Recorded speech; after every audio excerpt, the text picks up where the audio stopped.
చిలకమ్మ ఎర్ర ముక్కులే పిల్లవాకు పూవె పూసిన ఎర్ర రోజా పూత గులాబీ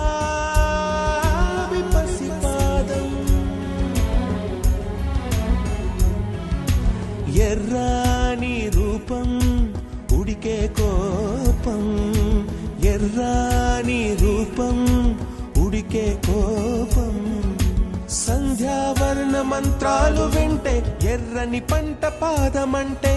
కాంచనాల జిలుగు పచ్చ కొండ బంతి ఘోరం